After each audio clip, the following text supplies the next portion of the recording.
Hello, my name's Erin East. I'm here today with my dad, John East, who wrote the book, Silicon Valley, The Way I Saw It. We're going to learn all about this book today.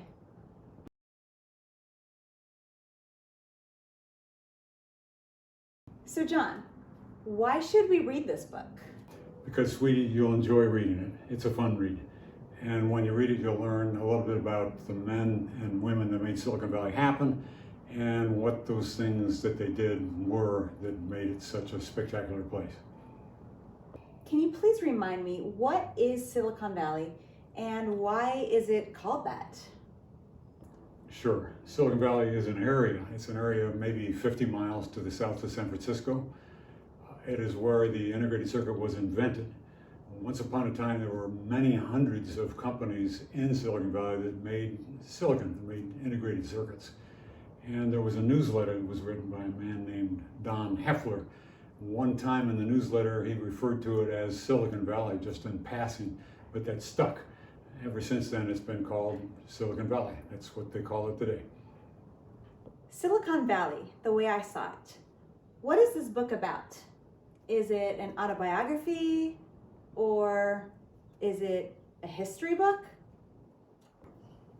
It's neither of those. It's really a collection of stories, and the stories aren't necessarily about me. In fact, mostly they're not about me, but I happen to have been there watching them as they happen. So I'm the narrator, and I tell you stories that I think you'll find interesting and that will help you understand a little better about what was going on here back in the early days. Do you mean this book is only about chips? About silicon? What about Facebook, Apple, Yahoo, you name it? You know, I get that question all the time when I go to my home in Wisconsin, which I moved away from 70 years ago. But when I go there, they'll say, gee, you're from Silicon Valley, you must work at Google or Snapchat or Twitter. And Erin, you know, I've never Snapchatted and I've never tweeted, and this book is not about Snapchat or Google or Twitter. There are a couple of episodes in there about Apple, because first of all, Apple is one of the very biggest users of integrated circuits, so they're worthy of mention just because of that. And second of all, they were the first really big user of microprocessors, so they fit into the book. But the other social networking things, nope, they're great companies, they do well, but I don't Snapchat, I don't tweet. This book is about silicon. John, who is this book written for?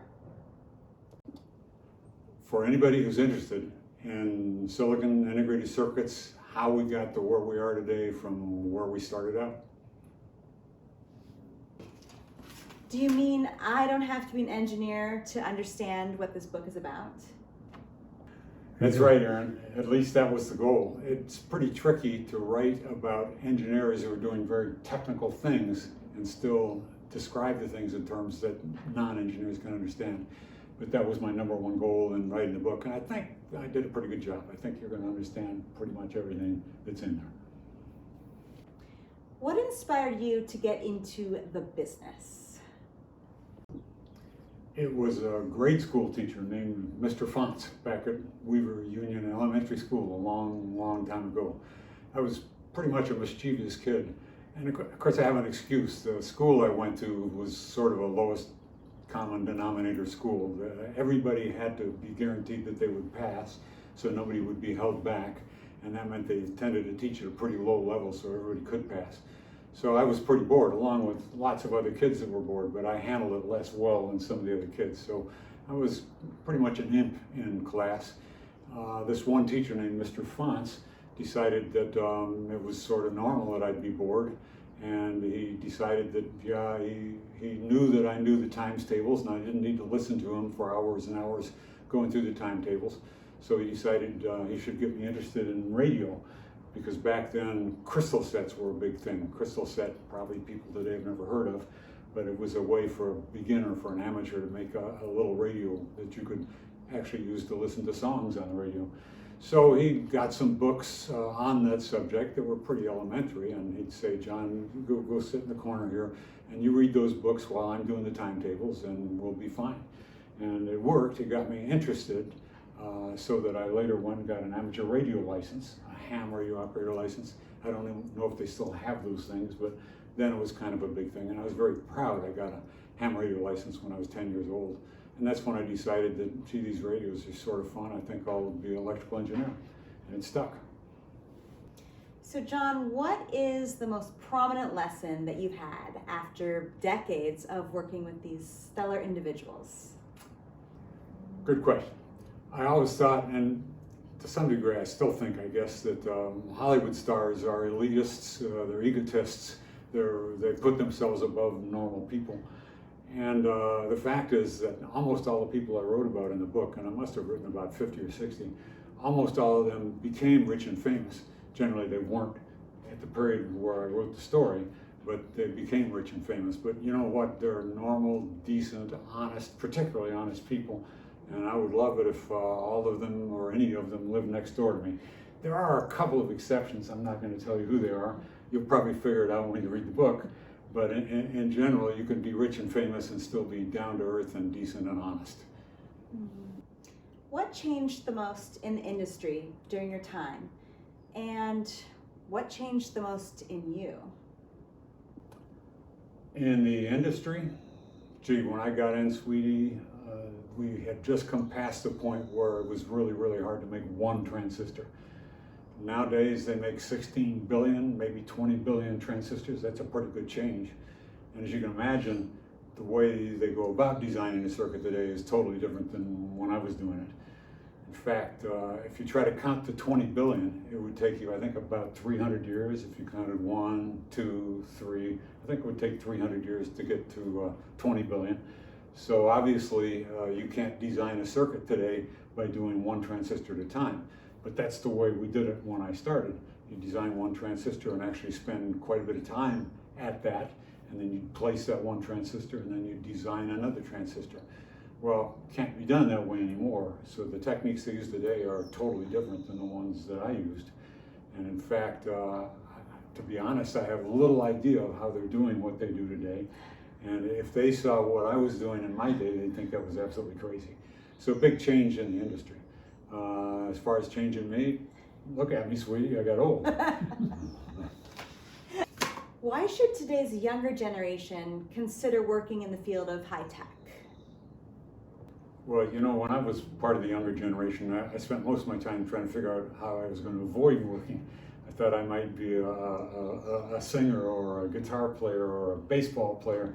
My daughter has heard me do those things or seen me do those things. She knows that those were not dreams based on reality, but still I think young people tend to want to figure out how to not have to work too hard. But when you get out of that mode and into the mode of, well, I'm going to work and I'm going to take care of myself and my family, make a contribution to society, then you start looking for ways to do that. And I think high tech is a really good way to do it because, first of all, there are lots and lots of opportunities. If you understand what you're doing and are willing to work hard, there are an infinite number of opportunities. They generally pay really, really well. And they're creative. When you go home at night, generally speaking, you feel like, gee, I did something today, I created something, I changed the world just a little bit. So I think that's a really good thing. What wisdom and advice would you have for all of us lay people? You know, there's a book that was written probably a decade ago by a lady named Angela Duckworth. The name of the book is Grit.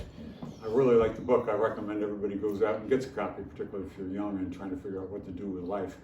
But her point in there is pick something hard and stick with it. Sure, it can be a nuisance sometimes if it's hard, but only by learning to stick with it will you end up being successful.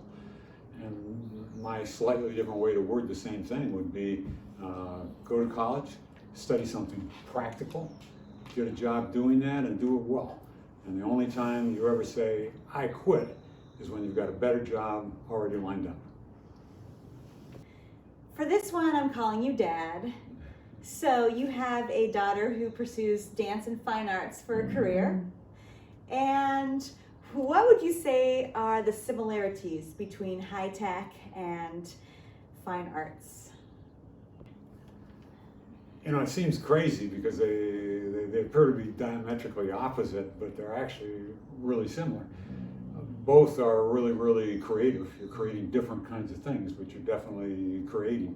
And both are given to people that tend to be borderline obsessive, people that are willing to work and work and work at something and get really good at it. In one case, they're getting good at dance. In one case, they're getting good at circuit design or software writing, but more similarities than you would think. So after all is said and done, would you do it all again? Absolutely.